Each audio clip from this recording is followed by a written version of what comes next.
Lord Jesus, we thank you.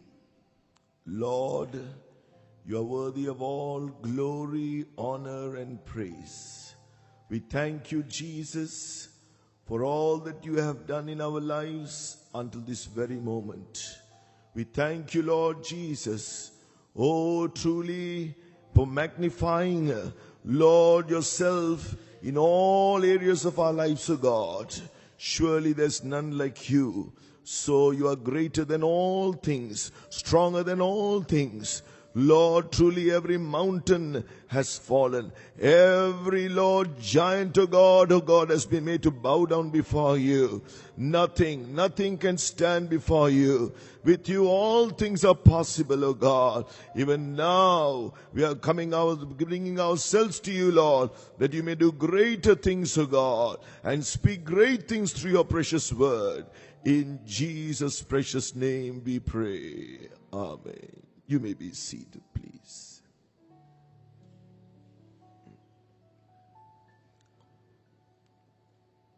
Is the time right? It's 10 o'clock?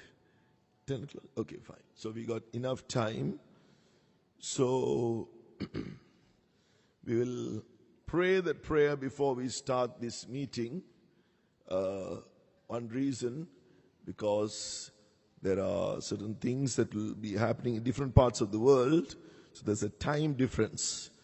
So I feel an urge to pray that prayer which we have been praying, Colossians 2:15, so that the people who need the release in the other parts of the world, they will be able to experience this deliverance. There will be no hindrances. As I said, it is through these prayers only. When everything was impossible, as I stepped into the New York Faith Home, there was Pastor Greg there after he met Sister Lisa. Pastor Greg was there waiting. All I could say as I walked in, I said, it is impossible.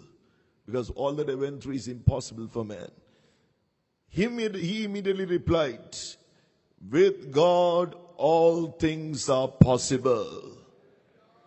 Truly, that is what happened. With God, all things are possible. As we sang just now, don't magnify the mountains. Don't look at the mountains and don't magnify it. Don't look at the giants and don't magnify it. Jesus is already glorified, having a name above every name. Jesus Christ is Lord. That awesome name. That's what we have been singing throughout this morning, magnifying that name.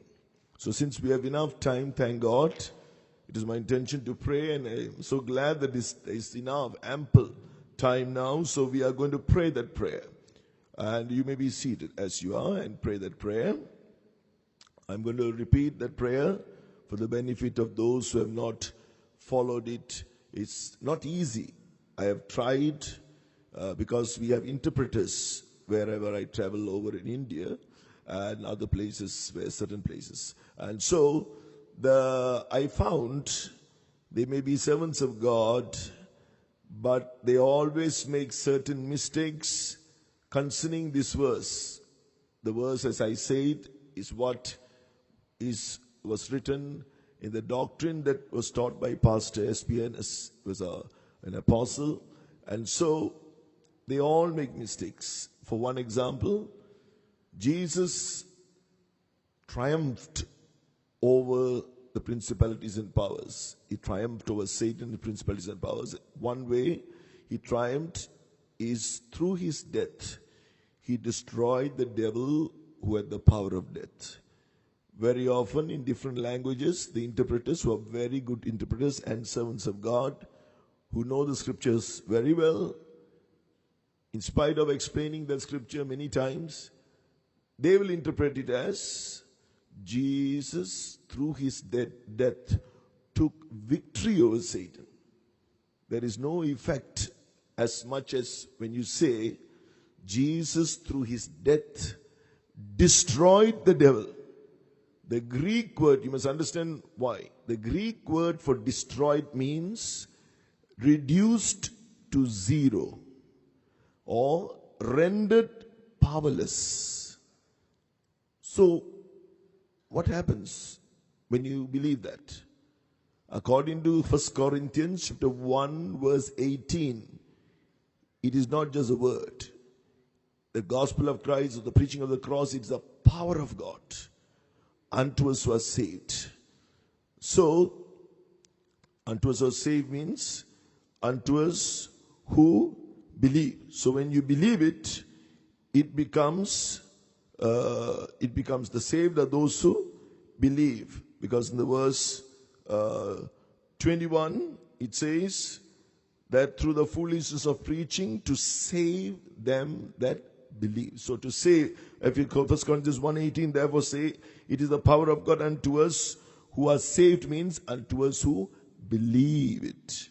When you believe it, the power of God makes whatever that seems to be like a giant before you, like a mountain before you, nothing. We don't do it, God does it. The Spirit of God does it. So we must understand how to claim the scriptures. That is why it's not enough by listening. And I found so many hear this prayer, but they don't repeat it. Or they don't learn this prayer. You must learn it.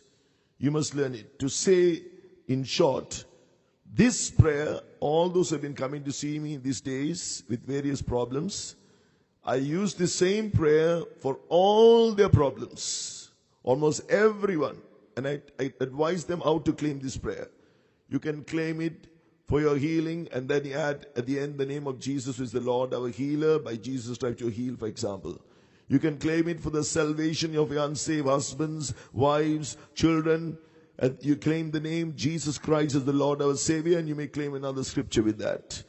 For example, he was wounded for transgressions and bruised for iniquities. So like that you can use this prayer. It's the doctrine about the victory Jesus obtained through his death and resurrection, which the Holy Spirit has revealed. As it says, we do not know how to pray as we ought, but the Spirit itself maketh intercession. We do not know how to pray. Verse 26 of Romans chapter 8.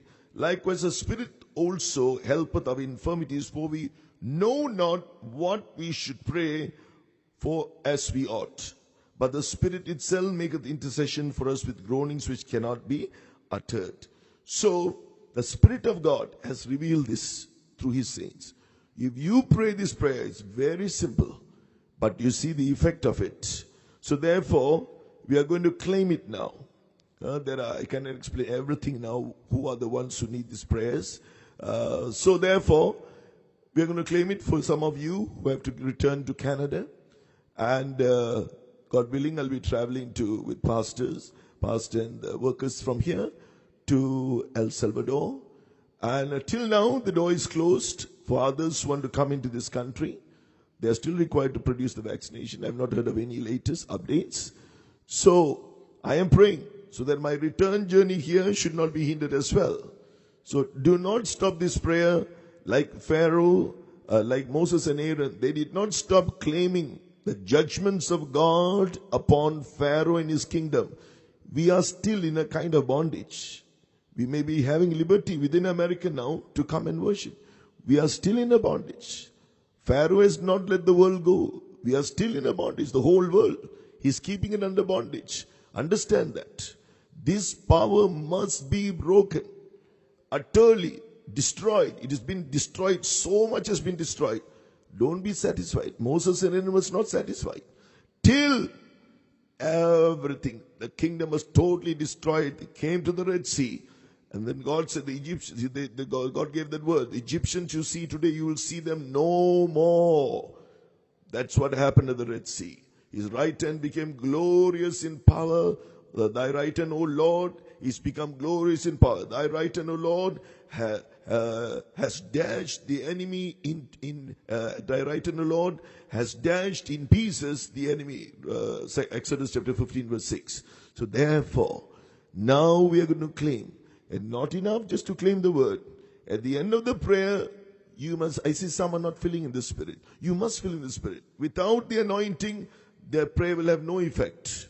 You must fill Believing the scriptures, you don't need to do anything. Believe the scriptures, believing it, the power will increase till it becomes the exceeding greatness of his power. Every one of us can do that. Every one of us can experience it. So be seated. This prayer can be prayed while you're seated. So be seated. We're going to claim Colossians chapter 2, verse 15. That is, and having spoiled the principalities and powers, he made a show of them openly, triumphing over them in it. Jesus has spoiled principalities and powers. That is, he fully disarmed the principalities and powers. Principalities and powers, he's saying taught, also means the diabolical forces of Satan, or in short, we can say all the demons. And so he taught Jesus has spoiled the head. The head is Satan. And to shame, in short, there's a verse in Tamil they call Satan is the head, and all the other demons they call Kutti Pisas. That means the little demons. Therefore, he is the one who is the head. But all the other demons, they're all small or little demons, however great they may appear to be. So therefore, Jesus has spoiled, fully disarmed Satan and his principalities and powers. He has put them to open shame by defeating them through his death. He has triumphed over them in it, taken total victory. Triumphed means taken total victory. How? First, Hebrews chapter 2, verse 14. Through his death, he destroyed him that had the power of death, that is the devil. When it says he destroyed the devil, the head, and all the other demons. All the other demons. That is, they were made powerless, reduced to zero. Then, he triumphed over them in it, in the cross, in it. That is, according to Genesis chapter 3, verse 15, here it says, the seed of the woman shall bruise thy head. The seed of the woman is the Lord Jesus. There, on the cross of Calvary, through his death, he bruised the head of Satan. Satan bruised his heel. All Satan and all the demons with all their force came against him. There was no way they could prevail over him. He, in love, totally surrendered. We will hear that also in the message today. Totally surrendered to do the will of God through suffering. The love of God. Only to do the will of the Father. There was no way Satan could bring any sin or iniquity in him. Therefore, finally, they bruised his heel, but they failed to bring sin in his life. Finally, the Father said, I heard Pastor.Abraham in one message recording. He said, now son, you bruise his head. And that's what happened. Finally, Jesus crushed the head of Satan there through his death. How awesome. The head of Satan, he's saying taught, means Satan's wisdom, power, and authority. When it says Satan, it means the head of Satan, it means the head of all the other demons too. Jesus crushed them all. Now, I was with Pastor K.G. George. He taught us some of these things as well. He was trained by Pastor S.B. Ernest, along like you heard Pastor Carlin. Pastor Carlin also had very personal experiences with Pastor S.B. Ernest. He learned, he experienced the many blessings through his fellowship he shared with me before. So Pastor K.G. George also was one of them. That is, he taught me. He said, when he taught me, when he was vomiting for 3 days, Monday through Wednesday, we brothers were just taking turns to look after him. And so, we would give a bucket for him to vomit, and at times he may dirty his t-shirt, and we just change it and wipe him and do that through 3 days. But he was one who was trained by Pastor S.B. Ernest. He was in the prayer group. When Pastor SBN has got heart attacks. These brothers, Pastor KG George, Pastor John Paul, and a few brothers would pray according to what he taught them. Some of these scriptures too. And the sisters, there were a few sisters he trained. So when Pastor SBN exercised his faith by the grace of God, and this group prayed together, he got healed of all his heart attacks. Do you know how many? More than 20. More than 20. He was perfectly healed of all of them. I was there to witness. 1 week later, after he got one heart attack, I was there to look after him as a new worker. I couldn't see any symptoms. I recently spoke to two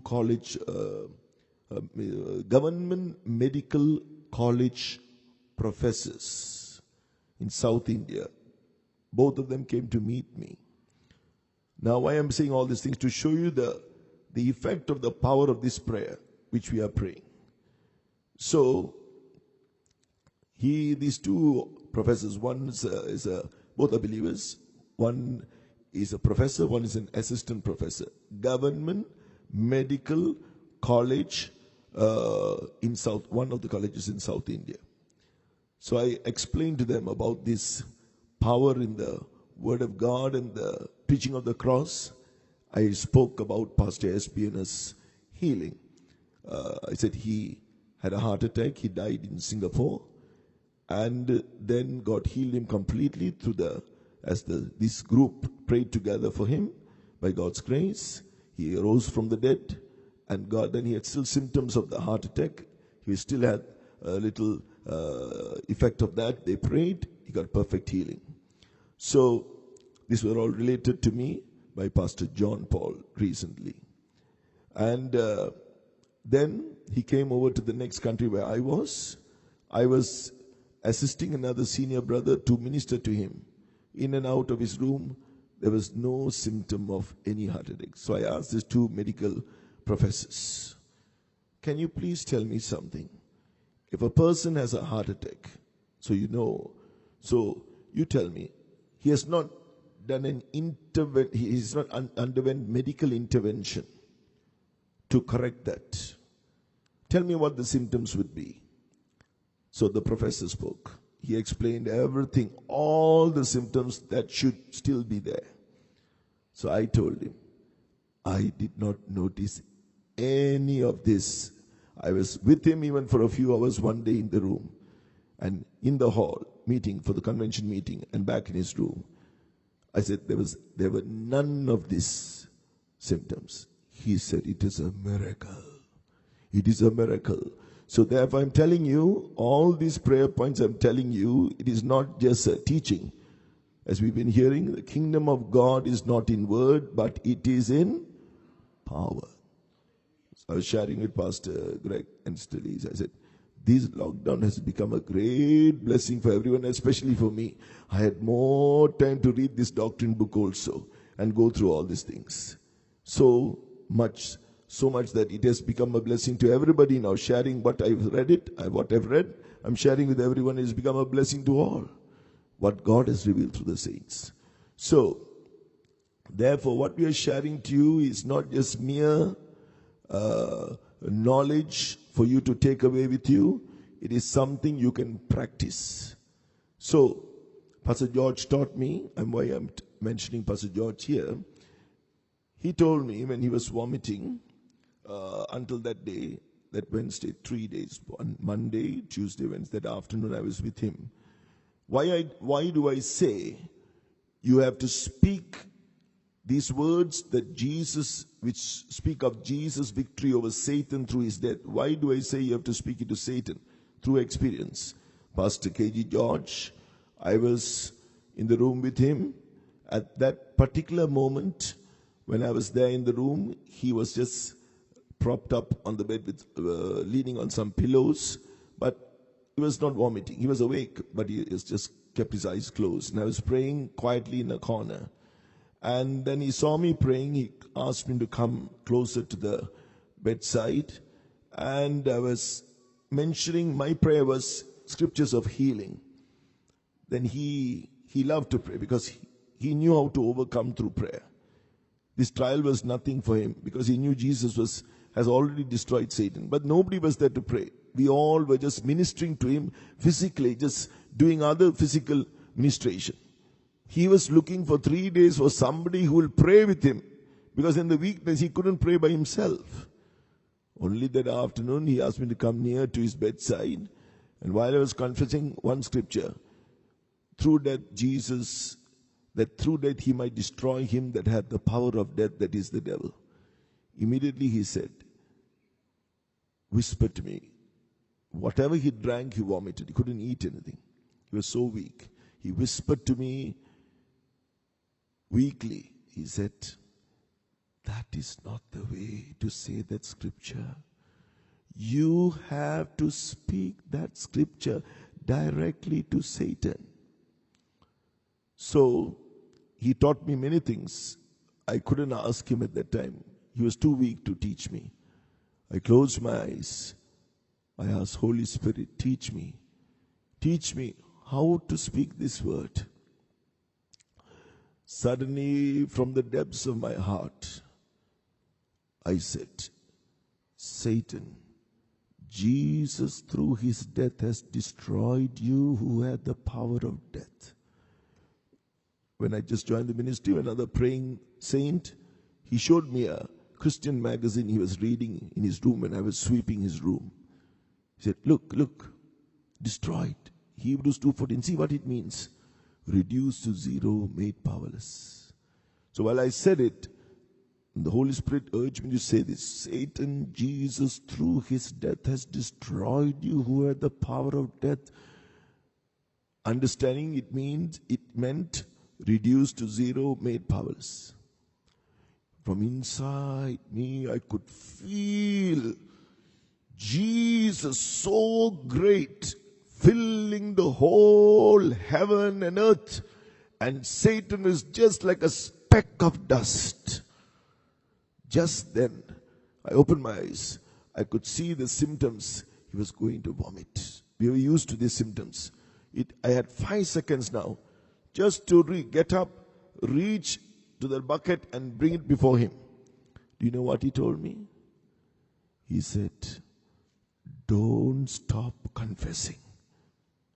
Tell me, who would say that a person who is going to vomit, who would say you continue to pray? That scripture, he knew the power in that scripture. Thank God I obeyed him. I sat down and I repeated it. Satan, Jesus through his death has destroyed you who had the power of death. While I'm saying now, I'm telling you to Satan even now. Satan, Jesus through his death has destroyed you who had the power of death. I said maybe 3 or 4 or 5 times. That symptom stopped. It never happened. 3 days. Why? The preaching of the cross. It is the power of God unto us who are saved, unto us who believe. I saw it with my own eyes. Then he was all right.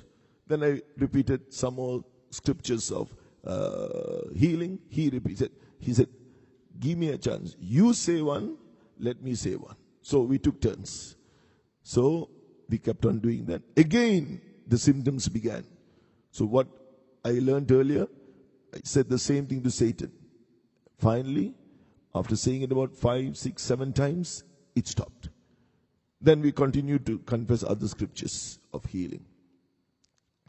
Third time it came again, the same thing I did by God's grace. It stopped.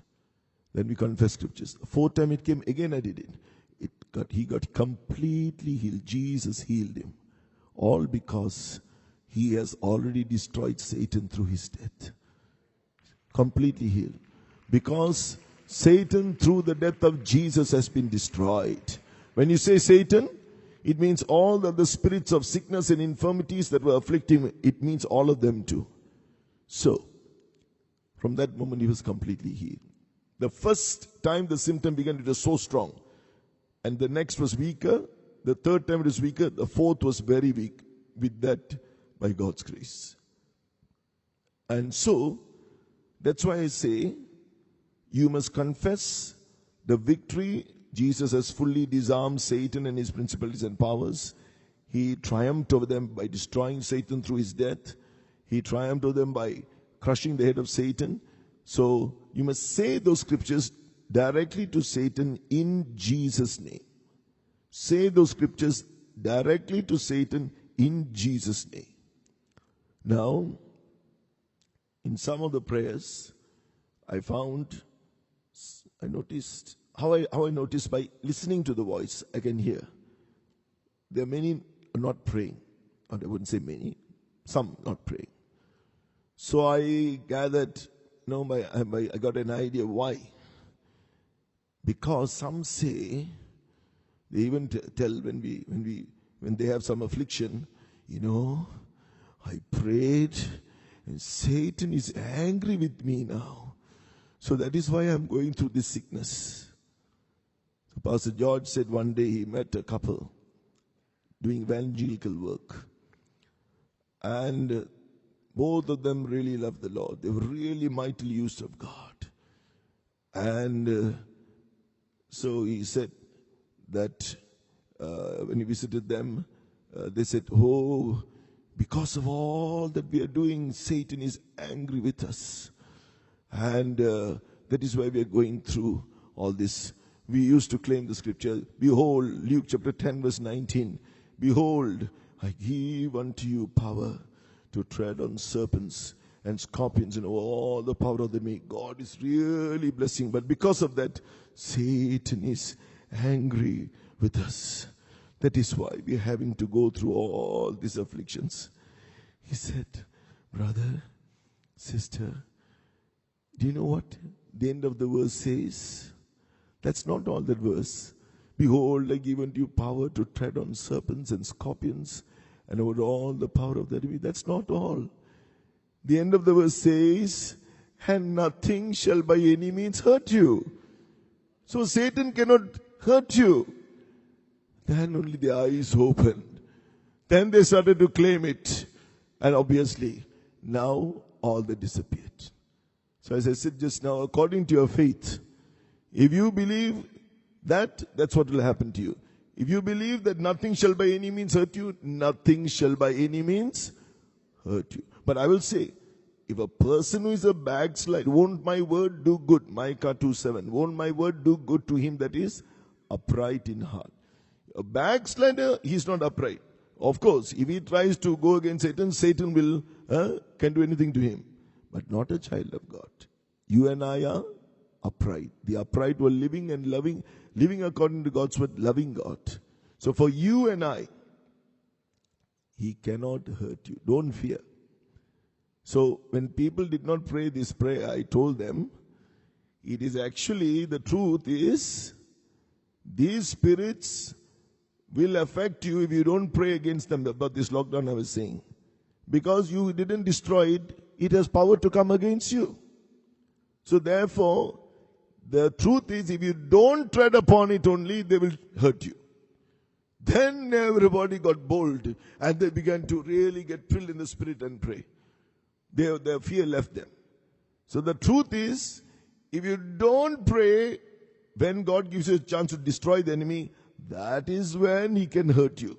So don't be afraid to pray. I said again, as I said, it's not for backsliders. It's for children of God. Those who love God, living that upright life. Won't my word do good to him that walketh uprightly? So his words will be done for you. It will be fulfilled in your life. Nothing shall by any means hurt you. But if you are sure you are living a life that isn't right according to this word, don't pray this prayer. Because it is not for you. You cannot pray this prayer, you are having unconfessed sins in your heart. But if you know that as far as possible, I'm living an upright life, loving God, you can pray this prayer. Okay, so Colossians 2:15. Jesus has fully disarmed Satan and all his principalities and powers. He made a show of them openly, triumphing over them in it. He took total victory. Through his death, he destroyed Satan. Through his death, he crushed the head of Satan. Then he triumphed over them through his resurrection. Ephesians chapter 1, verses 19 to 22. And what is the exceeding greatness of his power to us who believe, according to the working of his mighty power, which he wrought in Christ, when he raised him from the dead and set him at his own right hand in the heavenly places, far above all principality and power and might and dominion and every name that is named, not only in this world, but also in that which is to come, and hath put all things under his feet. So, these scriptures are speaking of what happened when the Lord Jesus was raised from the dead by the mighty power of God. He was raised far above all the good angels, principality and power and might and dominion, and every name, every human authority, not only in this world, but also in that which is to come. In that which is to come, you can also say, Pastor K.G. George told me, that means the millennium. Then, and had put all things under his feet. That is, this Satan and all these demons were forever and ever destroyed. So when you get filled in the Spirit, according to Romans chapter 16, verse 20, the God of peace shall bruise Satan under your feet. At that very moment, he will bruise Satan under your feet. At that very moment. Satan means all the other demons which are connected with what you're praying for. They will all be destroyed under your feet. The same God of peace is doing the work of sanctification in us through the Holy Spirit also. Spirit, soul and body. So, through the same anointing, the God of peace will destroy this Satan under our feet. So, that is why we must really believe the scriptures, all that we are saying, and be filled in the Spirit. When I was a young worker, this praying saint, I told there's one praying saint who was there. He advised me, certain scriptures are very important to build up your faith. It's good, he said, if you can memorize this and pray it in your personal prayer in the faith home, when you're praying before points are mentioned, it's good if you can memorize. Ephesians chapter 1 verse 17 to 23, he told me. So I'm claiming now for this prayer, Ephesians 1, 19 to 22, because having these one or two scriptures which I memorized by God's grace because of his advice. So it's become a great help now. With the Bible closed, I can pray this prayer, claiming verse 19 to 22. So it's good for you too. As you get used to reading it and confessing it, you will be able to remember it. So when you claim what happened through the mighty power of God when Jesus was raised from the dead, having confessed the victory through his death and resurrection, finally, verse 19, the exceeding greatness of his power will start working in you as you speak in tongues. Jesus, Luke chapter 4 verse 1, was always full of the power of God. But for us, it's not the case. He was perfect. He was always full. He returned from Jordan being full of the Holy Ghost. That is why whatever Jesus did had immediate effect. Full of the Holy Ghost. Jesus said, Jesus being the Son of God, said, Matthew chapter 12. Understand this. Jesus being the Son of God, who came in this human form, he said, according to Matthew 12 verse 28, if I cast out devils by the Spirit of God, then the kingdom of God is come unto you. So he was full of the Holy Ghost. That is why all these things happened. So for you and I, we must believe the scriptures, believe his name first of all. Jesus Christ is Lord. This is Pastor George who taught us. He said, in any prayer you must claim Jesus Christ is Lord. Then he takes over that prayer. Jesus Christ. So in this prayer we are saying, Jesus Christ is the Lord of hosts. So when you pray, whatever comes against you cannot come against you. It has to come against Jesus whom you are exalting in your heart. And they'll have to bow down before him. Nothing can come and touch you. One brother, he was filled in the Spirit. He went to pray for another brother, you believe a brother who was sick, this worker brother. He got filled and filled and filled in the Spirit. And he fainted. The worker brother who went to pray for the believer who is lying on the bed sick, he got filled and filled and filled to pray and he fainted. So another believer came, Pastor, please, Pastor, pray. After some time only I came to know. Why? You can pray as much as you want. Before you start that prayer, you say, Jesus Christ is Lord. Then Jesus Christ is Lord will come and take his place in your heart. The gates of praise. Psalm 24 says, open to me. Lift up the gates of the gates. Open ye the gates. Lift up your heads, O ye gates, and the King of glory shall enter in. Start every prayer you pray by exalting Jesus Christ is Lord. In this prayer we are saying Jesus Christ is the Lord of hosts. Then he comes there. Then you pray the prayer. Anything that comes against you, who is at the gate? Jesus Christ who is Lord. They come against you, but they have to come against him. So nothing can touch you. Nothing shall by any means hurt you. See, all these things we are telling you is what the saints have taught us. So, therefore, we must, however mighty prayer we may know to make, I don't have any power. I don't have any power to stand before Satan. I don't have any power. Jesus Christ who is Lord, he has all the power. We are all weak, but with Jesus, he makes us strong. So therefore, I don't have any power. I don't have any power. That's why I claim Jesus Christ is Lord. That's why I need the word of God, the the preaching of the cross.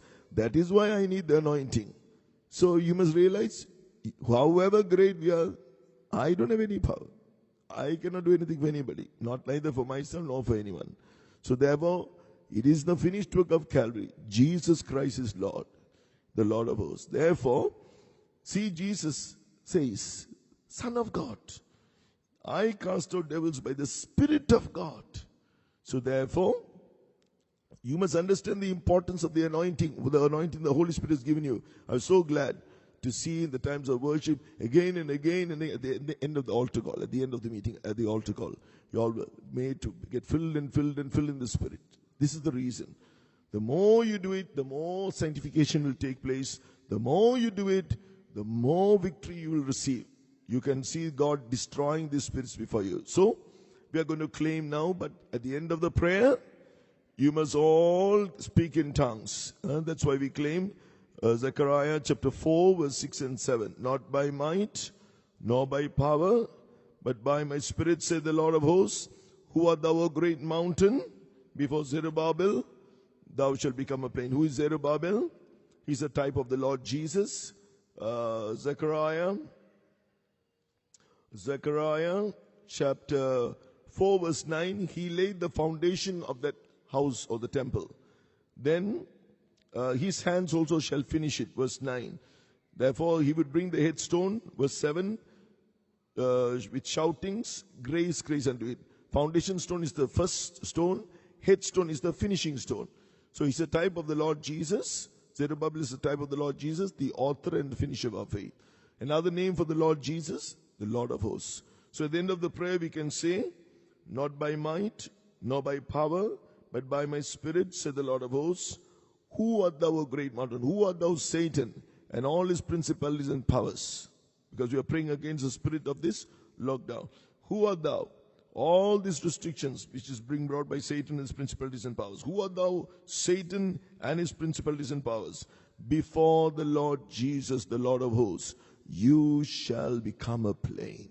And once we have said that, we are all going to get filled in the Spirit. So remain seated. Now we will pray. Then we will go to the Word of God. Shall we start? Shall we begin this prayer? Hallelujah. Exalting Jesus as the Lord of hosts.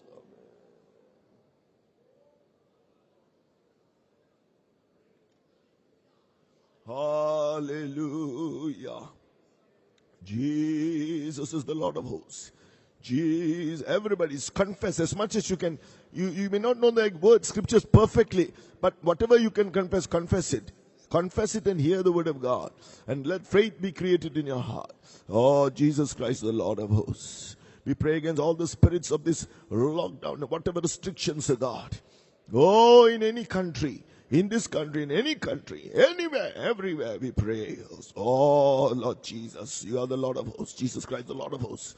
Having spoiled principalities, you have fully disarm Satan and his principalities and powers in Jesus' name.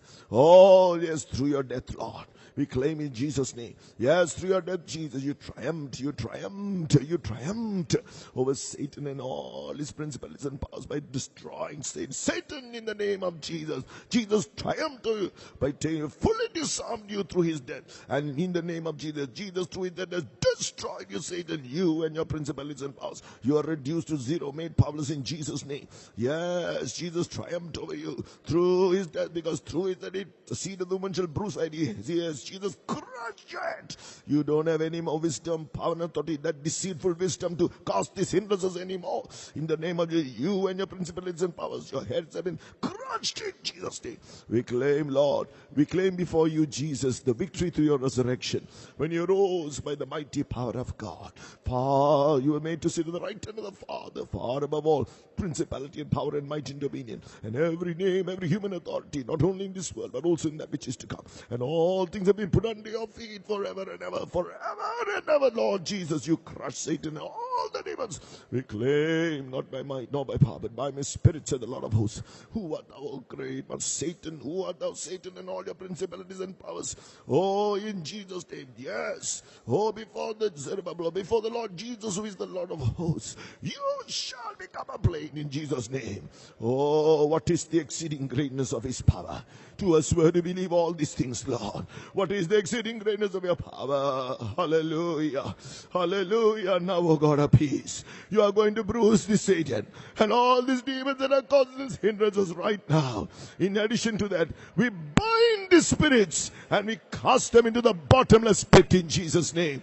In the name of Jesus, we bind you, Satan, and rebuke you. Get out. Get out from the midst of your church. From the church. You cannot trouble the church anymore. Oh, get out in the name of Jesus. Oh, yes, we claim. Lord, fill us with your power. Fill us with the exceeding greatness of your power. Everyone get filled in the Spirit. Hallelujah. Oh, Lord.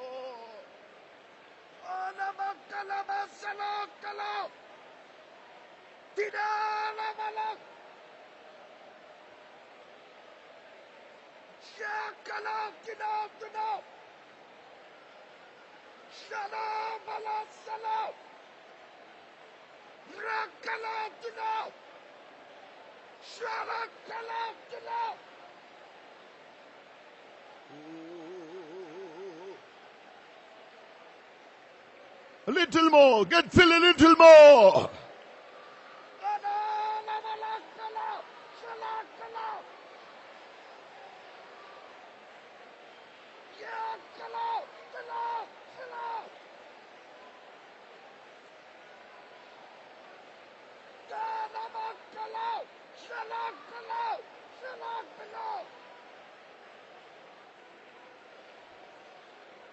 Amen. Yes, the Lord has done it. Jesus, the Lord of hosts, has done it. The mountain, these hindrances brought by this Satan and his principalities and powers, even now, oh, whatever has to be destroyed has been destroyed before us. Oh, and the Holy Spirit, oh, has done it. Oh, and the God of peace has bruised Satan, and all these principalities and powers under our feet. Shall we praise God? Amen. Praise you, Father. God of peace. Praise you, Lord Jesus. Oh, Lord of hosts. Praise your God, Holy Spirit. Praise. Praise. Amen. Hallelujah. Hallelujah. Amen. When I went to Malawi, I was told that they could enter without the vaccination, though it's mandatory to produce the vaccination certificate. But on arrival, someone inquired for me. The PCR tests I would be allowed to go in. But I was stopped at the health. There's a tent set up outside the immigration, outside the terminal building, before going to immigration. So they insisted I should produce the vaccination certificate. I'd already prayed before leaving. All the saints were praying for me. And before the flight touched down, I claimed this Colossians 2:15. I prayed this prayer. Got filled in the Spirit on the flight itself. But when I went to that health, the tent where they set up this desk to collect all the vaccination cards from, they should produce it so that they would be allowed to go into the immigration section. I said I didn't have it, but I was told that I could travel without it, only with the visa. They said, no, you cannot. You have to produce it. So I just sat backing them. They were standing behind me. And meanwhile, I told the person who called me to call the immigration and find out from them. Still, in spite of calling, somebody came from there and they said, no, you have to produce it. So I sat backing them. They were there behind me. And I started claiming, according to Pastor Espinus, what he taught about Abraham's 7 steps of faith. The 6th step is he became strong in faith, giving glory to God. So, all the scriptures, what I said in prayer just now, Jesus Christ, the Lord of hosts, he spoiled the principalities. One by one, I started praising God. Finally, at the end of all the praising, I said, Jesus took total victory through his resurrection when he rose by the mighty power of God, far above all the angels and every human authority in this world, in the world to come, and all things are put under his feet, not by might, nor by power, but by my spirit, said the Lord of hosts. This mountain shall become a plain. God of peace shall bruise Satan. And after finishing all this praising was one by one, that same officer came to me, sir, you can go now. You can go.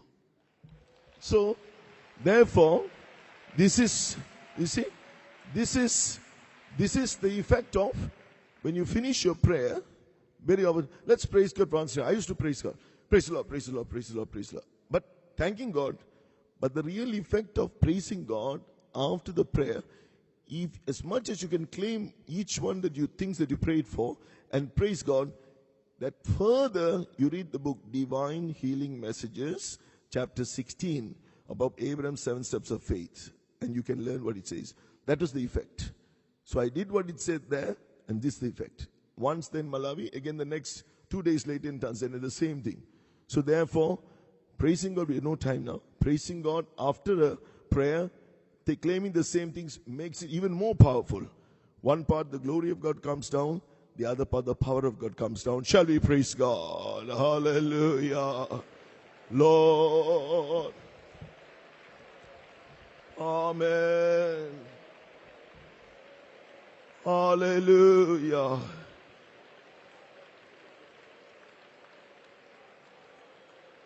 Hallelujah, Lord. Hallelujah, Lord. Hallelujah, Lord. Lord of hosts, we praise you, Lord. Thank you, Lord. Thank you, Lord. Praise you, praise you, praise you, praise you, praise you. Hallelujah. Just a short, one simple announcement, request for your cooperation. I did mention to Pastor Greg, I will announce it. That is, our church doesn't do any ministries. It was decided by our leaders before us. Our church will not do any ministries over the internet or the social media. Therefore, we request not to upload anything of the church, such as these convention messages and things, publicly for the public to view it on the internet. We do not authorize you to do so, and we request you, if you have done anything like this, uploading of songs, uploading of messages, some upload certain meetings, funeral services, etc. If you've done it, please remove it, either through Facebook, Instagram, WhatsApp, and things like that. Please do not, cooperate with us. Do not put it for public view. It is only, this is the ministry done within the church. Our church is a church-based ministry. So it's only for us who are here. Apart from, if the ministers are sending a CD to a believer for them to listen, that's directly sent to them. That's fine. So, but it's not for public view. So we do not authorize anybody to do so. If you have done so, we kindly request you to remove it. If you know anyone who has done it, please advise them to remove it too. Praise the Lord. Now we'll praise God, thank God for the word of God, the short time. as how the Lord wants us to understand it. God should help us to understand it in this short time that we have. Let's praise God. Hallelujah.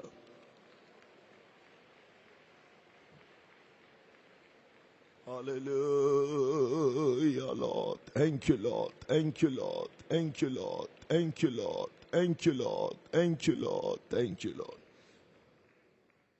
Let us turn our Bibles to Hebrews, the second chapter. Hebrews, the second chapter. Please read verse 10. For it became him, for whom are all things, and by whom are all things, in bringing many sons unto glory, to make the captain of their salvation perfect through sufferings. Right. So, here we read that the captain of our salvation, this is who is the Lord, who is our Lord Jesus Christ, he was made perfect through sufferings, so that he may bring many sons to glory. So that he may bring many sons to glory. So first of all, we understand he's called the captain of our salvation. So he wants to lead us into that salvation. Then he was made perfect. So in this salvation, there is a perfection to be attained. Then he wants to make us his sons. And those sons he wants to bring to glory, unto glory. So let's try and meditate on this scripture and see what we can understand. So we read here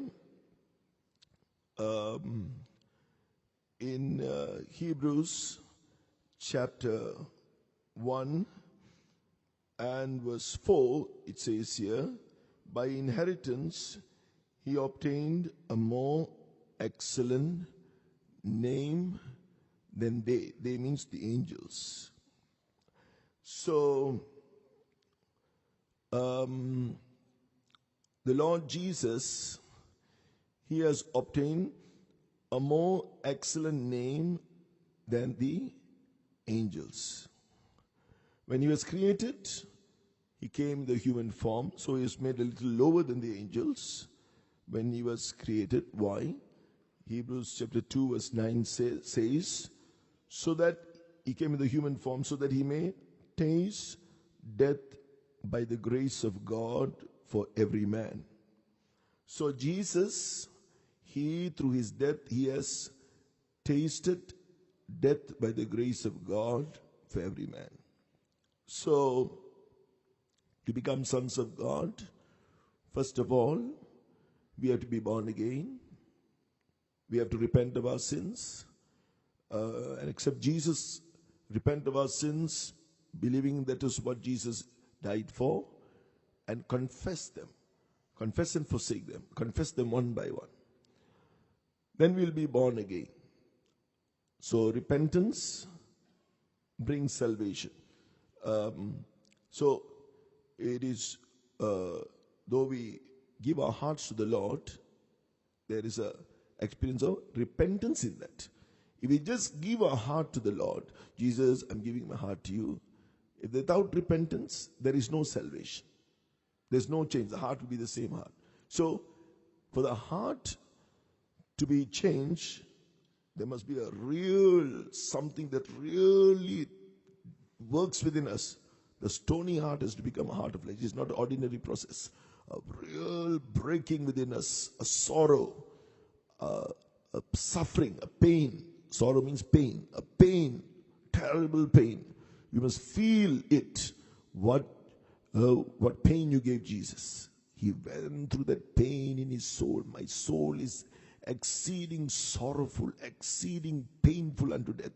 You need to go through that pain. How much pain? That is repentance. In repentance, that which comes through godly sorrow, how much pain you're having, that much that heart will become a heart of flesh, a new heart. So giving the heart is not all.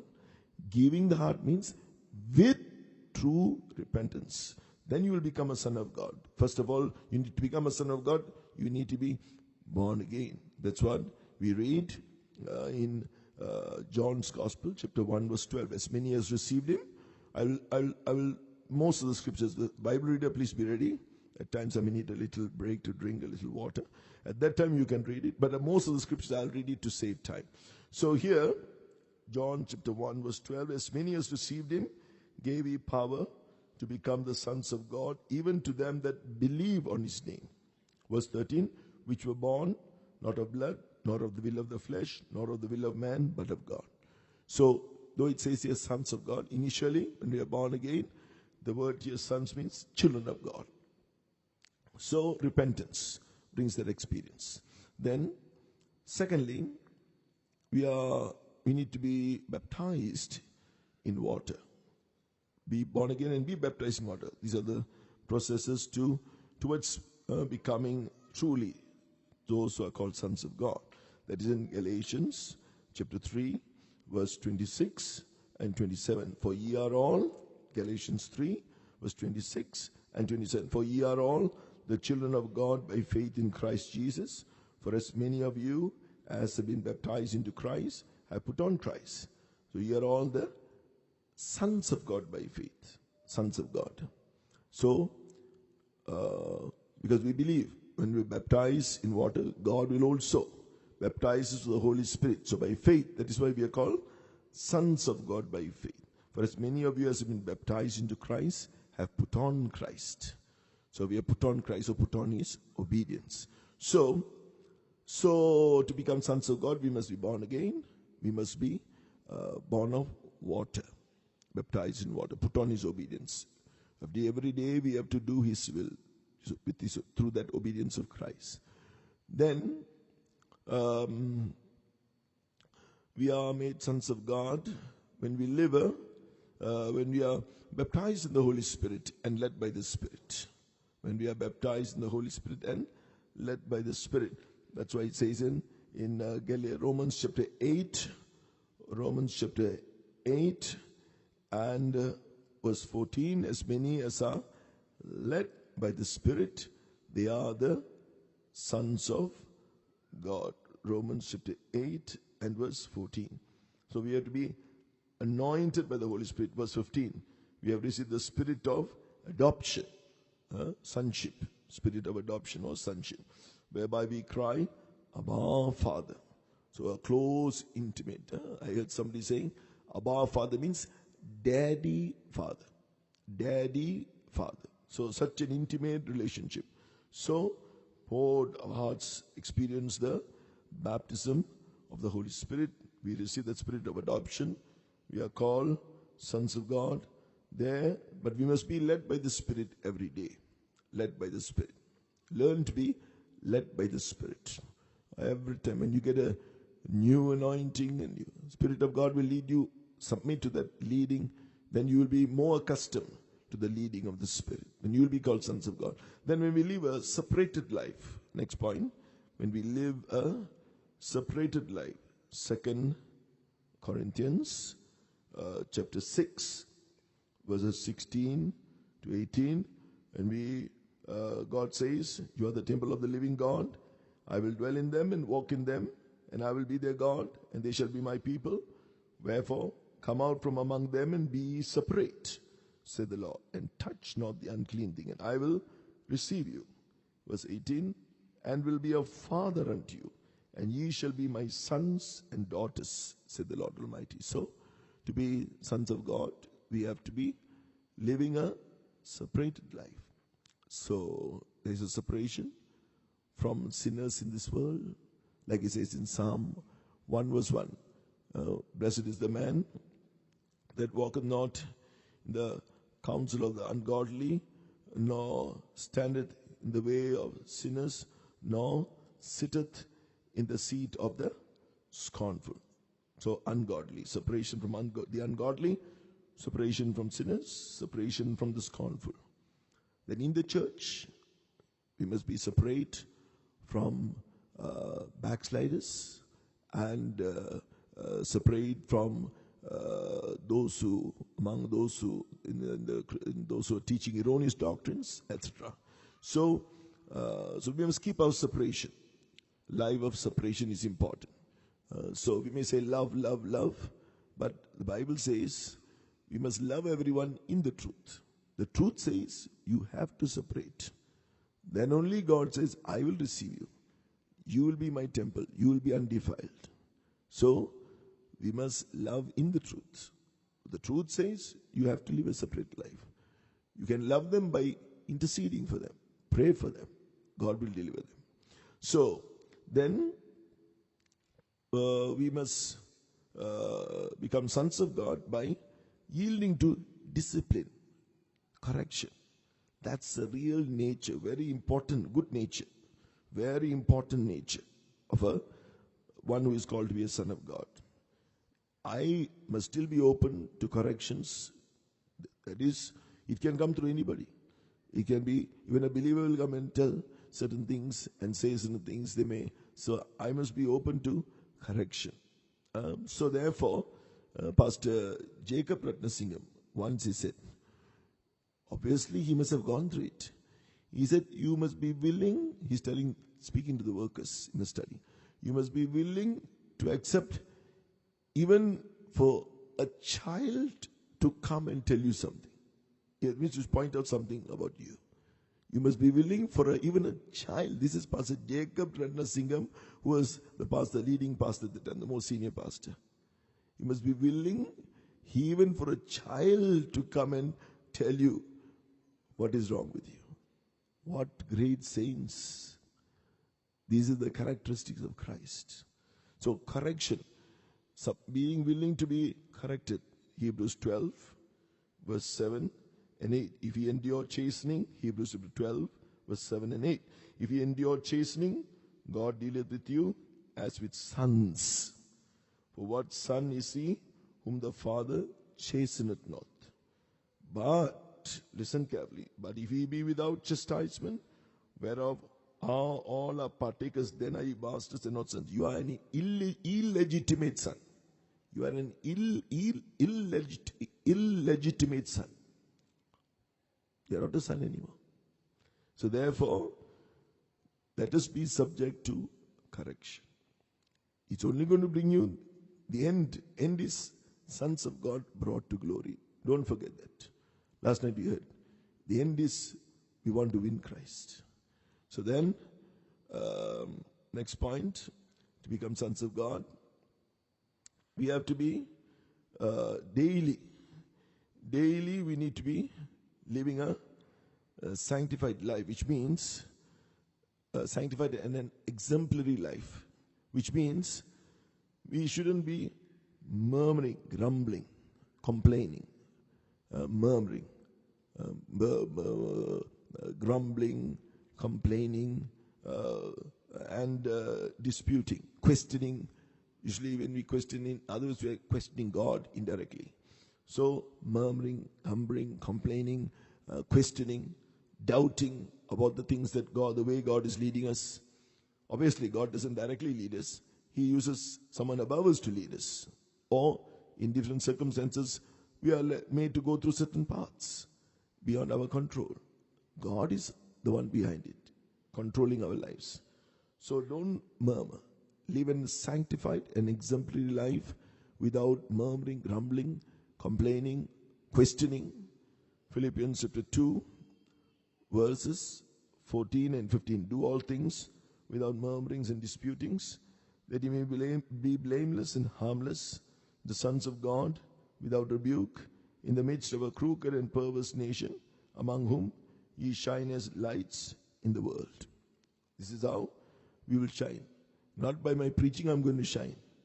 By living this sanctified and exemplary life, that is without murmuring and disputing. A sanctified and exemplary life. That's how our lives will shine. Then even if we speak the word, it will make the word even to be more effective. We will shine as lights, holding forth the word of life. And so, as it says in verse 16, that we may rejoice in the day of Christ, day of the rapture, as we were on the first night. The night is far spent, the day is at hand, the day of Christ. We will rejoice. All that we have gone through, whatever path the Lord led us to, was not in vain. And all our labor will not be in vain. Then, when we live an overcoming life, we'll be called sons. Revelation chapter 21. Revelation chapter 21, it says here, to him that he that overcometh shall inherit all things, and I will be his God, and he shall be my son. And we live an overcoming life. And so, final sonship is the rapture. So I will share that along with the other points later. So therefore, experience all this. I'm going very quickly, but you'll be getting the message recorded, so you can go through in detail. It's very important to go through these points in detail. Now listen to it so that at the end of the meeting, the singers come forward and sing. We're going to get filled in the Spirit. What you can remember and claim it at the end of this meeting. So, then, it says, the captain of our salvation was made perfect through sufferings. And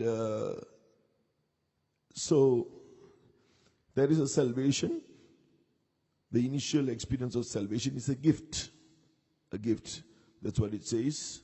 That in Ephesians chapter 2, verse 8. By grace ye are saved through faith. It is the gift of God. So, gift of God. So, the initial experience of salvation is a gift. A gift. Baptism of the Holy Spirit is also a gift. So, but coming to the further experiences of salvation, there's a salvation in every step of the doctrine. There's a salvation. Till we come to the final salvation. So, that is something we have to inherit. That is something we have to inherit. That's one.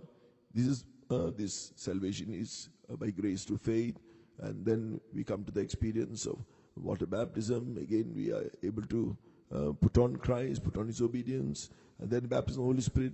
It's a gift of the Holy Ghost. Acts of the Apostles chapter 2 verse 38. It's a gift of the Holy Ghost. So like that. So, but we have to then inherit.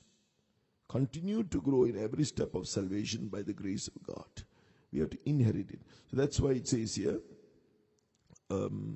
Hebrews chapter 1.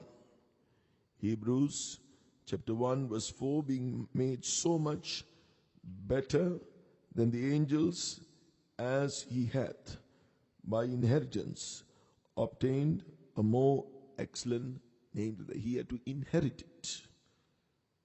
And so he therefore, as we know, one of the things about that name, he was willing to humble himself and was obedient unto death, even the death of the cross.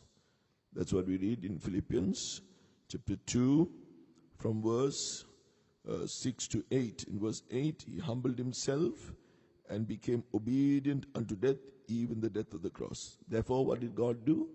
He has obtained a more excellent name than any other name, not only than the angels, than any other name.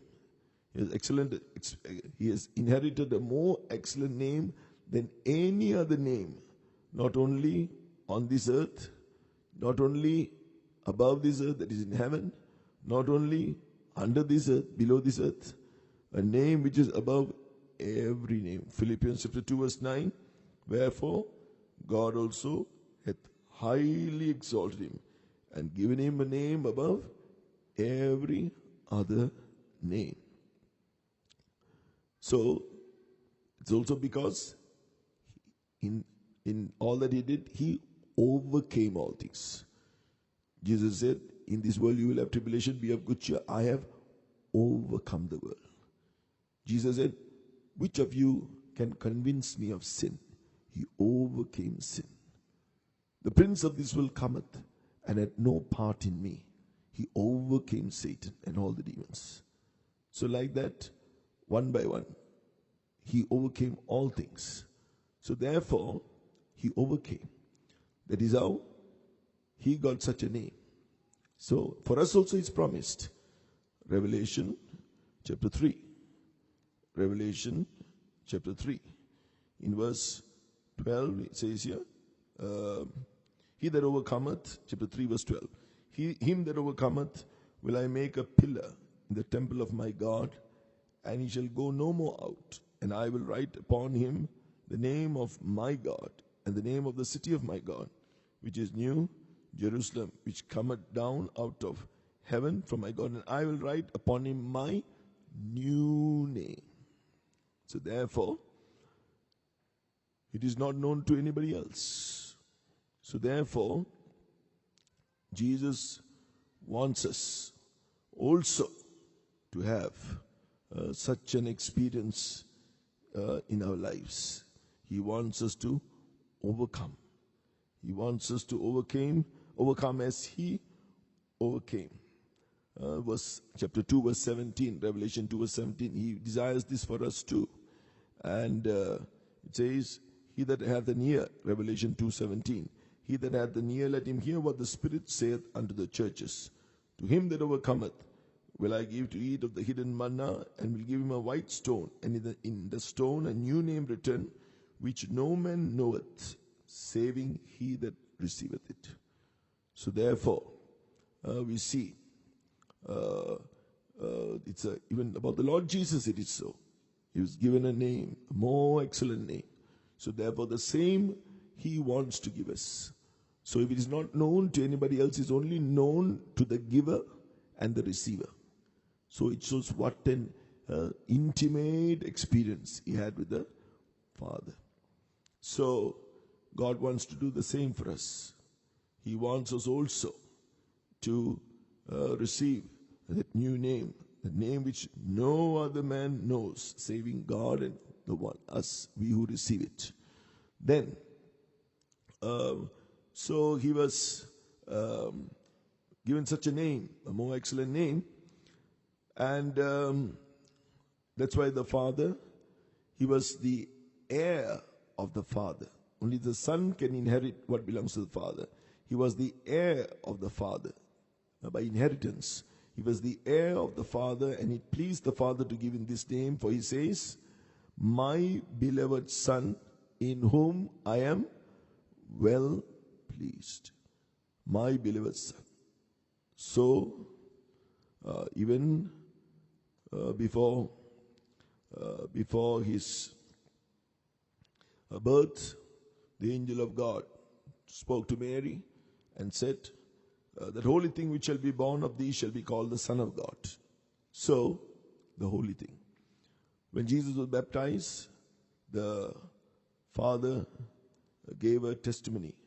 This is my beloved Son, in whom I am well pleased. On the Mount of Transfiguration, Moses and Elijah appeared. There too, speaking about the sufferings he must accomplish through his death. When he went to Jerusalem, all that he was to go through, and there the fathers, the bright cloud overshadowed them, and there was a voice out of the cloud which said, this is my beloved Son, in whom I am well pleased. Hear ye him. So therefore, Jesus was the heir of the Father, because he was willing to go through everything in obedience, in perfect obedience as a loving Son, beloved Son. So the Father could say, this is my beloved Son in whom I am well pleased. And when he rose from the dead, what did the Father say? Hebrews chapter 1. Here he was able to say to Please read Hebrews chapter 1 and verse 5. For unto which of the angels said he at any time, Thou art my son, this day have I begotten thee? And again, I will be to him a father, and he shall be to me a son. So here we see, I will be to him, unto which of the angels, said he at any time, Thou art my son, this day have I begotten thee. So, begotten is an experience, not that he was created or he had a literal birth. It means he was one who was a pattern, a forerunner for us to follow him. In different matters, he was called the firstborn. So, Jesus, in all things, he was the one who, when he rose from the dead, Jesus was called the firstborn from the dead.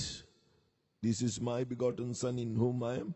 Thou art my son, this day have I begotten thee. When he arose from the dead. That is mentioned in Colossians chapter 1 verse 18. Firstborn from the dead. So, in Colossians chapter 1 verse 13, we see he is the one who created all things. He's the creator God.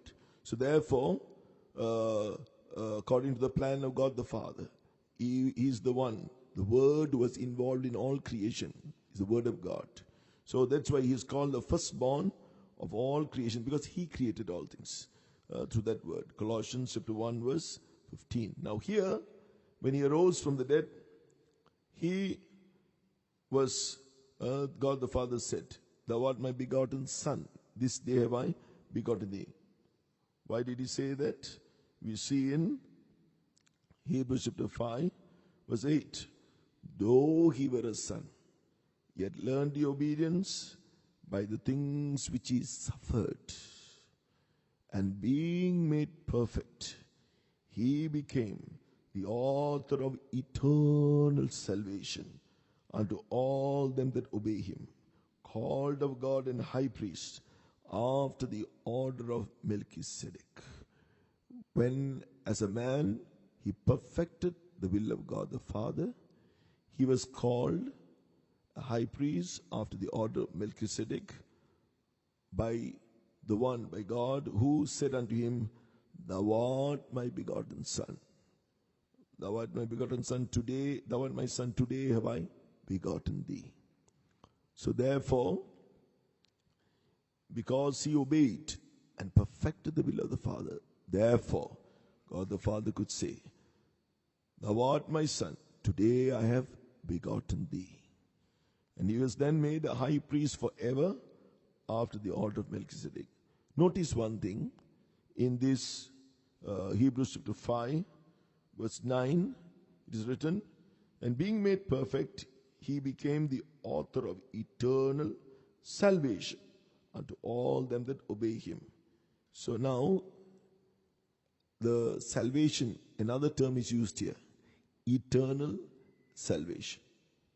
Is the same. It's the same thing as mentioned there. The captain of our salvation was made perfect through sufferings. So, it's the same salvation, eternal salvation. An indication is given here, being made perfect. This is not the first salvation, the gift. This is the final salvation, perfection. We have to, for that, like the Son, we too, should learn obedience through suffering. Learn. What does he say? Matthew chapter 11 verse 29. If you want to take his yoke, if you want to do the will of God, if you want to obey him, Matthew chapter 11 verse 29. He said, Take my yoke upon you and learn of me. So it's written here, though he were the son, yet learned he obedience by the things which he suffered. So take my yoke upon you. Learn of me how he did the will of God in meekness and lowliness in heart. Learn of him. And you too will be able to do the will of God. Whatever the sufferings, doing the will of God is when you don't do your will, there is suffering. But with a meek and lowly heart, you will only have rest in your souls. The grace of God will be there. He gives grace unto the lowly, those who are humble. So you will be able to endure everything with the grace of God. His strength will be made perfect in your weakness. So, just as the Lord Jesus could perfect the will of God, He is now the author of eternal salvation unto all them that obey him. So therefore, surrender yourself, learn of him. Learn of him who is meek and lowly in heart. You too will be able to see God doing this perfect work in you. But as you do the will of God, whatever sufferings may come, God will do it. He will make you perfect, make you partaker of that. Finally, He will make you partaker of the eternal salvation. Glory to God.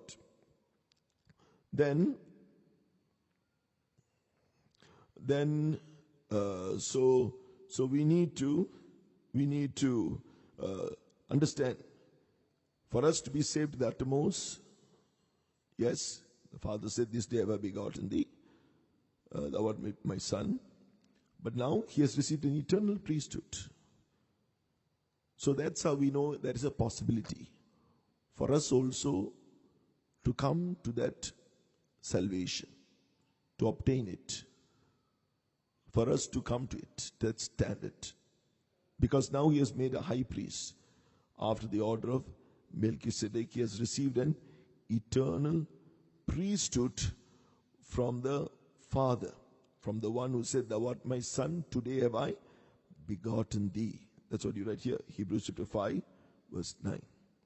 So, now he is at the right hand of the Father. Hebrews chapter 7, verse 25. Now he is at the right hand of the Father. And Hebrews chapter 7, verse 25. Wherefore he is able also to save them to the uttermost that come unto God by him, seeing he ever liveth to make intercession for them. Now another term is used here. He is able to save them to the uttermost that come unto God by him, seeing he ever liveth to make intercession for them.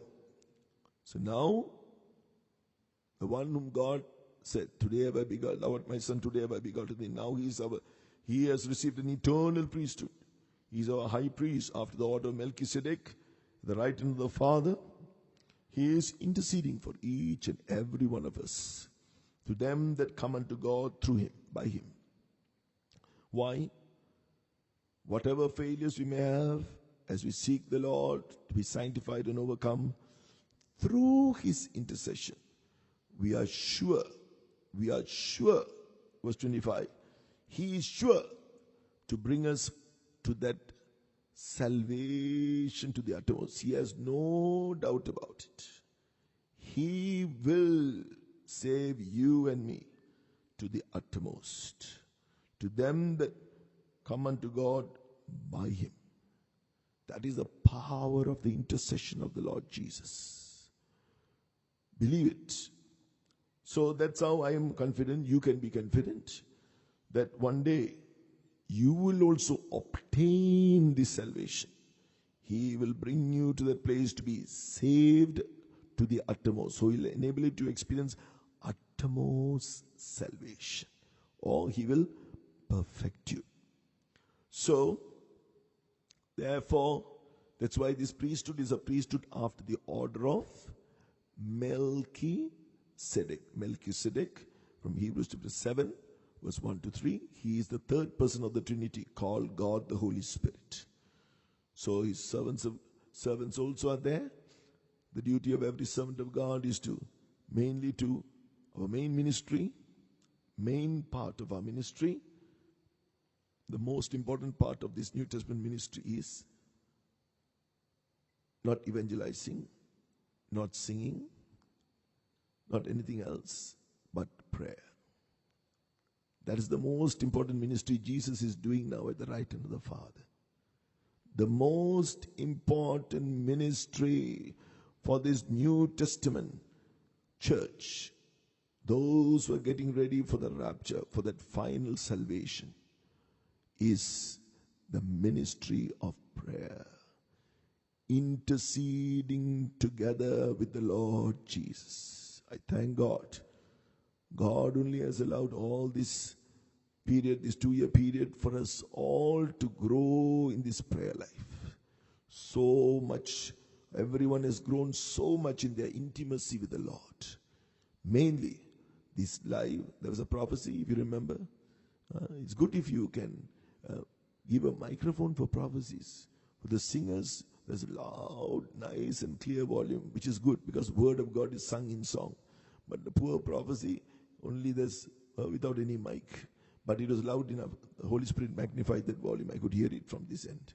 So therefore, it's good if you can give a mic to prophecies. It's very, very important. So therefore, what is the prophecy? I am restoring that spirit of intercessory prayer.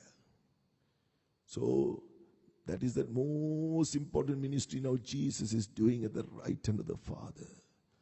That is the most important ministry for the New Testament church. Not any other ministry. Ministry of prayer, especially of intercession. Jesus has the confidence he can change the worst person. I am the worst person, I can say. I know myself. I am the worst person. But Jesus can save me to the uttermost. Likewise, I can have confidence for anybody. If Jesus can do that for me, Jesus can do that for them.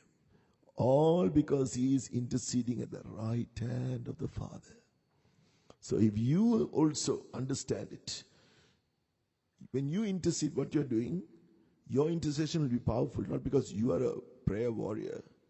My prayer has no effect, neither is yours. But when you intercede as Jesus intercedes, your intercession has so much power to change the other person because you are uniting with Jesus, who is interceding.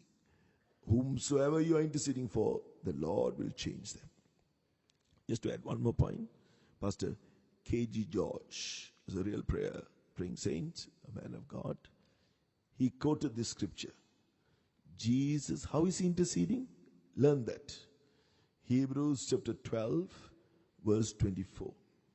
Jesus' blood, the blood of sprinkling, speaks better things than that of Abel. From the ground, Abel's blood was crying for revenge.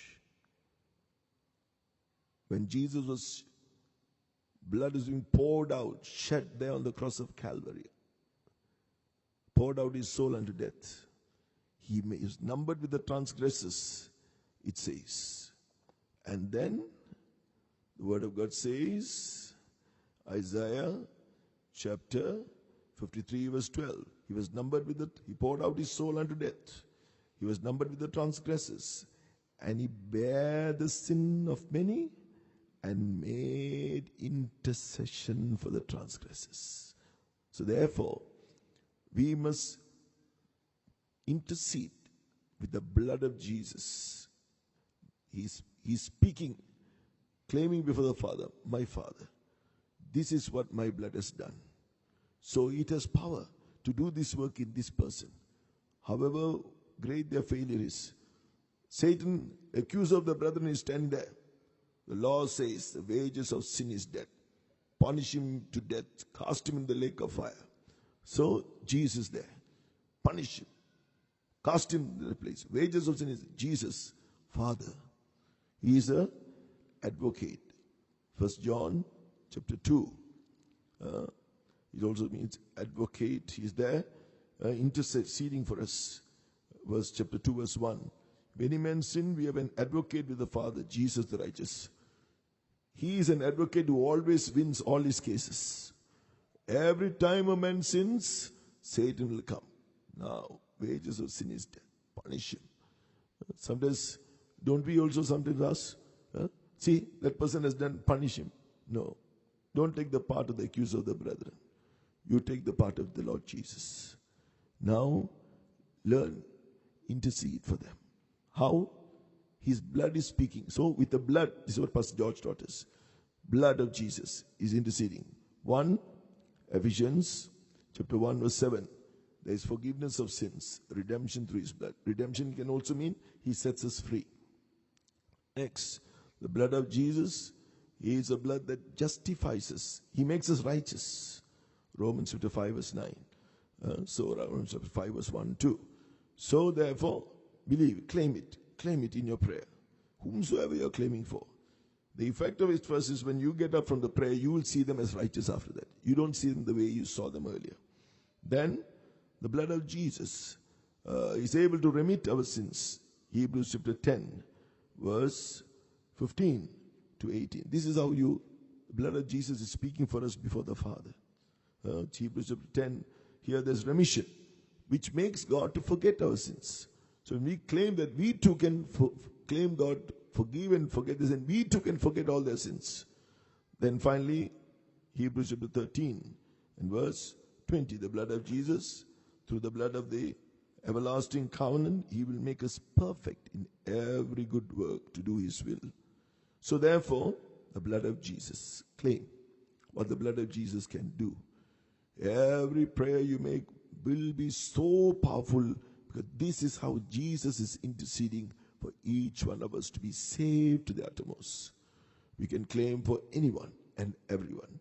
Learn to join Jesus in this most important ministry in this New Testament, in this ministry of prayer, especially of intercessory prayer. Also intercede for the land, that the Lord should save many and not destroy it. Then God will show mercy to the land too. Intercede. Stand in the gap so that the judgments of God may not come to the land. Intercede for the land too. So, maybe I'll try to wind up in another 5 minutes. So the singers just be ready. I will call you in a few minutes. Then, so therefore, he wants to do this great work in our lives. Especially, he's calling us as the begotten. He's as a pattern before us. The begotten is this is my son. Thou art my son, today have I begotten thee. He's our pattern. He's our forerunner for us to follow him. We who are called to follow Jesus in his footsteps are also called to overcome as Jesus did. And then we are going to, the day is going to come when we are going to also partake of the rapture. And just an additional point, Jesus, our Lord, was made perfect through sufferings. So, John's Gospel, chapter 12,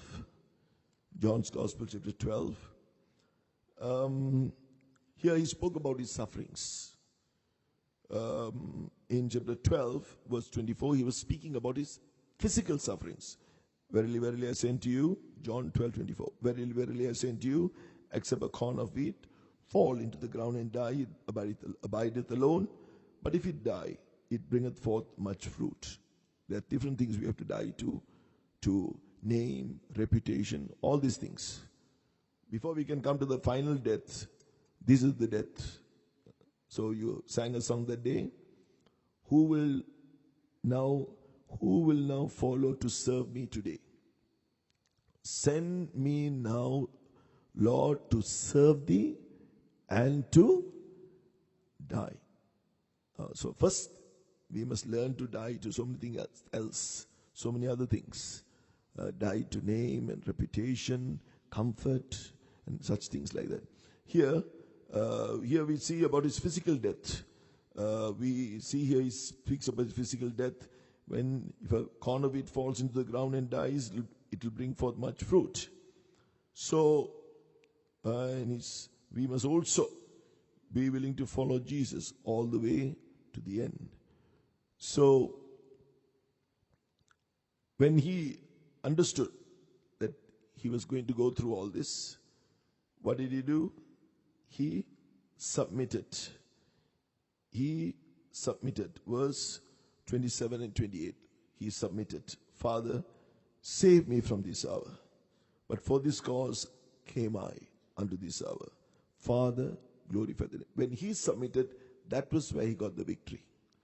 When he submitted, that was where he got the victory. The secret of our victory, when we submit ourselves to God amidst the sufferings, there you have won the victory. From that moment, he will strengthen you and make you the strength. The angel of God came down and strengthened him, it says. That is when you have won the victory. When you submit to God, that's where he conquered. Then what did he say after that? Here, verse 28, the reply came from heaven. I have both glorified it and will glorify it again.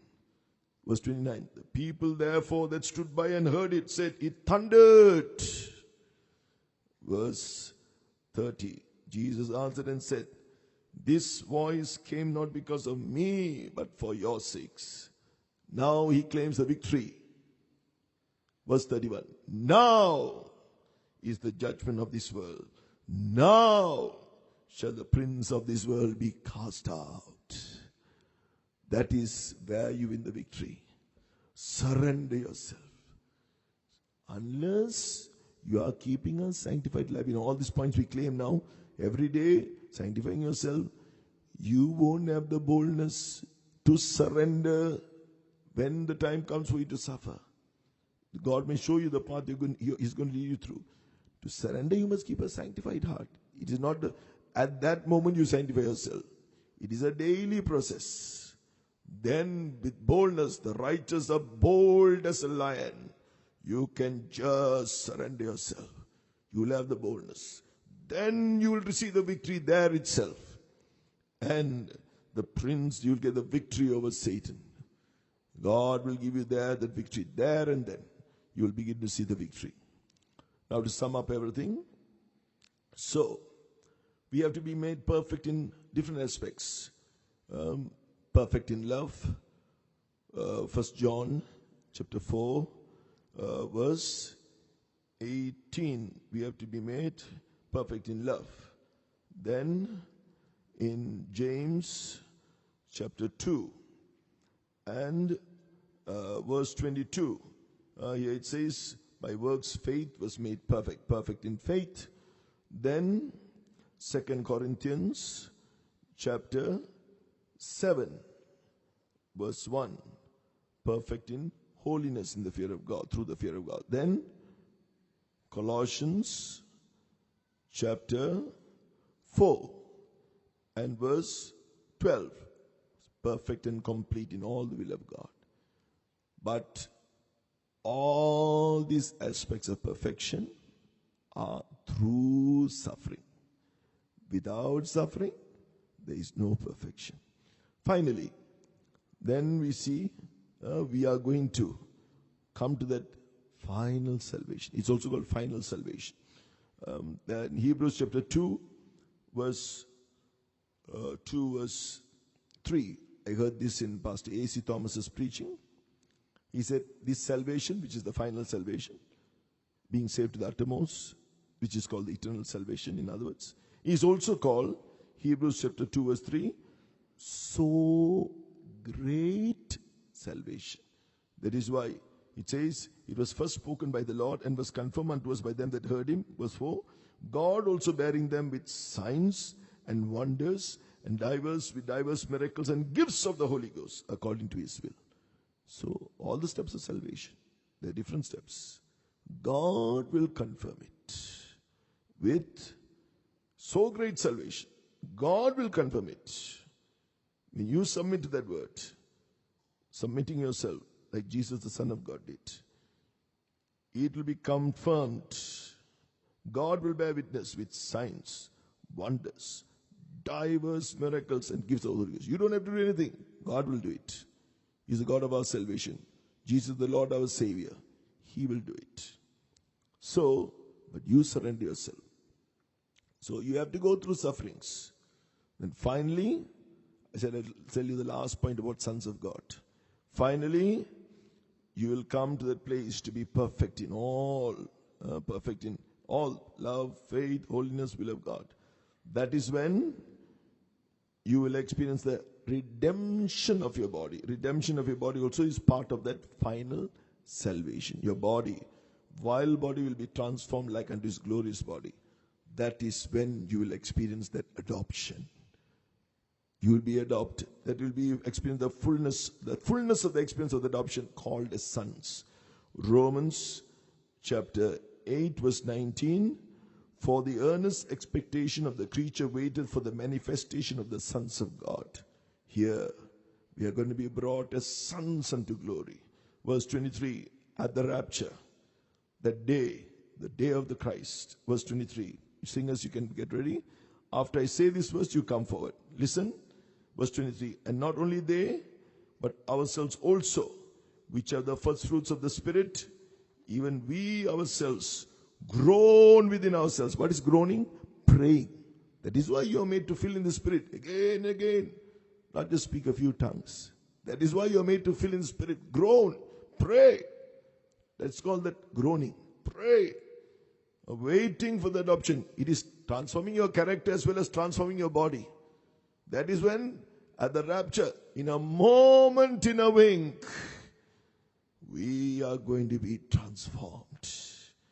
This vile body, when he shall appear from heaven with a shout, the voice of the archangel, the trumpet shall sound, the dead shall be raised. Please come forward. The dead shall be raised. Let's all stand. The dead shall be raised incorruptible. Oh yes, we are going to put on immortality. How glorious. That's when we'll experience the adoption. Sons of God, brought to glory, shall we praise God. Hallelujah. Amen. Let every high thing come down before Jesus Christ, who is Lord. At the name of Jesus, every knee shall bow. Not only we, all things against us on this earth, and all the demons under the earth will bow down. Oh, he will give you victory. Every stronghold must be broken. Oh, the stronghold in your mind. The Lord Jesus, he gives you victory today. Claim the truth. Cast it down. Claim what Jesus has done for you through the cross. Claim it. Claim it. All that you heard this evening, this morning. Claim it. The Lord is here to save you. He is here to save you to the uttermost. Oh, he is sending his word, his truth. Oh, yes, he's sending his power. Jesus Christ is the Lord, our Savior.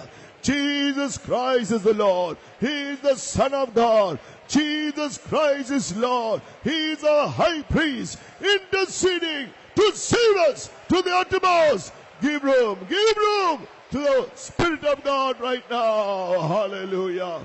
Just give room. Believe.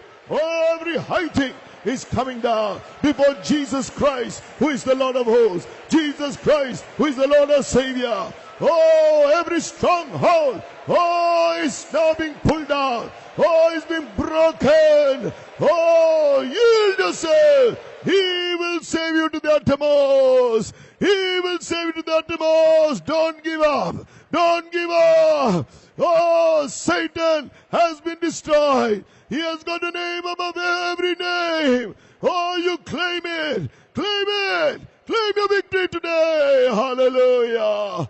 Be filled with the Spirit.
Jesus is interceding for you. Jesus is interceding for you, interceding. He will make you to overcome. Give room to His Spirit.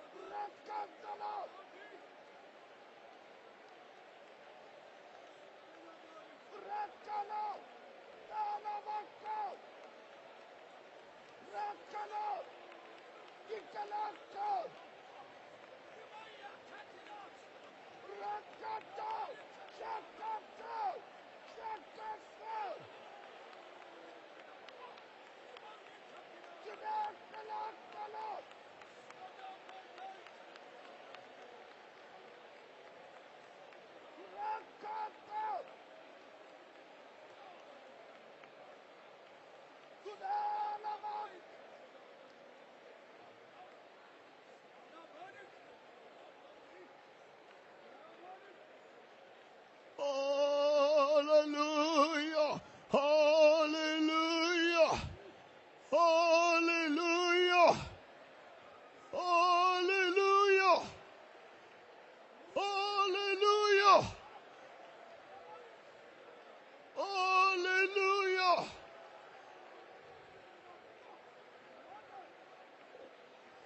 Amen. Yes. Truly our Lord Jesus. Oh yes, He became the captain of our salvation. Oh yes, He was made because He was made perfect through sufferings. In this human form as a son, He learned obedience by the things which He suffered. Oh, He humbled Himself. Oh, in meekness and lowliness, did all the will of the Father through that suffering, enduring all cruel reproaches, even that cruel death on the cross. Oh, He made intercession for us. Even today He is now at the right hand of the Father. This day have I begotten thee. Thou art my son. Now He is received that priesthood after the order of Melchizedek, interceding at the right hand of the Father to save unto uttermost, to bring us to the uttermost salvation, them that come unto God by Him. You and I shall overcome. You and I shall be saved to the uttermost. We are going to be made perfect to experience. We are going to experience the perfection of that final salvation when Jesus comes, and we are going to experience the redemption of our body. Oh, as sons of God, we are going to be brought to that glory. The vile body is going to be changed. We shall receive that glorious body. Hallelujah. Hallelujah.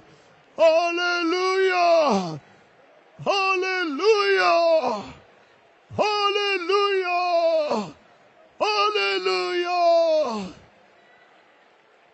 Amen. From the beginning of this convention until this very moment, our Lord has been so faithful, so good for all that He has done. All that He has done even prior to the convention. One reason for these blessings was because all the saints of God cried out to God. There's a song, words of the song which we sing. When the saints begin to pray, then the Lord will have His way. Therefore, all the saints of God prayed here too. Surely the Lord had His way. Nothing could stop us from holding this convention today, this year, for all that the Lord has done, for giving us grace to pray for the great work He has done, the glorious work, the victorious work, the work of grace shall be praised God. Hallelujah. Hallelujah. Lord, we thank you. Lord, we bless your name. We exalt your name. We thank you. We praise you for hearing our prayers, for answering our prayers. Lord, we thank you. You are great. You are great and worthy of all praise. We thank you. We praise you. Hallelujah. Hallelujah. Jesus knows no defeat. And we who are following him in this pathway, this way of salvation, taking heed to all that he's teaching us through his word, submitting ourselves, putting on the obedience of Christ, every day doing the perfect will of God through suffering. Yes, even so, submitting ourselves, keeping a heart that is sanctified, keeping a heart exemplary life, living that life every day, living that separation, living under the anointing, led by the Spirit of God. Every day as we keep this life, we will be seen as the righteous. When the time comes, we have to go through any path of suffering. When he reveals it, we just have to surrender. Boldly we will be able to surrender, and the Lord will strengthen us. There we will receive the victory. He will take us from victory to victory. Not even one defeat. If we submit in this way, in all humility, in total submission for the work that he has done and the work of victory. Oh, victorious work is going to accomplish. The glorious work is going to accomplish in every servant of God, in every child of God. Shall we praise God? Hallelujah.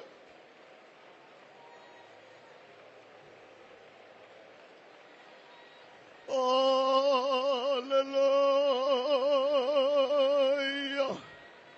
Hallelujah.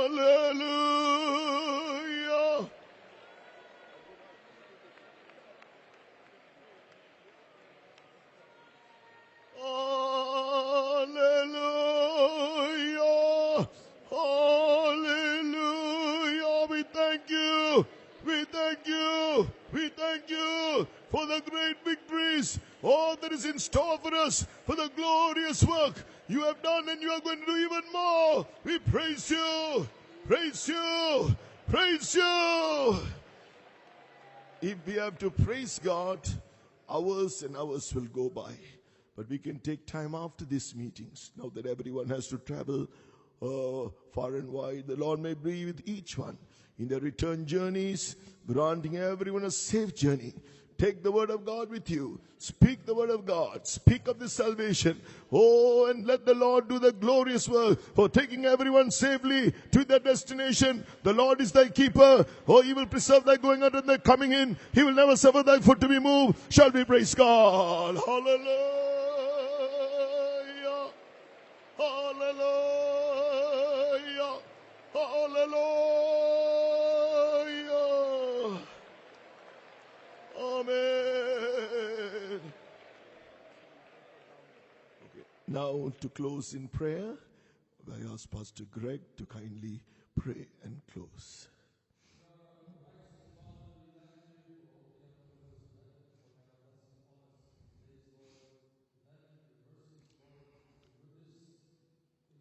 Power for all that you've done, for your word, Lord, for the fellowship of the saints, for opening the doors for Pastor.Abraham to come. You're God who does all things, Lord. There's nothing impossible with God. We thank you and praise you for the wonders and miracles you've done in our lives, Lord, in these days, for the wonderful healings, for those who are filled with the Holy Ghost, for those who were baptized in water, for those, Lord, that received Christ in their lives, Lord, for visiting this community with your salvation. We thank you for visiting this university with your glory. We thank you for strengthening the hands of all your servants. We thank you for rebuking every plague and every curse and every sickness and disease. We thank you for pulling down all the strongholds, Lord. We thank you, Father. We give you all the glory and all the praise, and we give our lives to you again in Jesus' name. Amen. Amen. Now may the grace of our Lord Jesus Christ, the love of God the Father, and the sweet fellowship of the Holy Spirit rest and abide with each and every one of us until Jesus appears in all his glory. Amen. Now this time we will shout 3 hallelujahs together. Hallelujah! Hallelujah! Last one, everyone together. Hallelujah! God bless.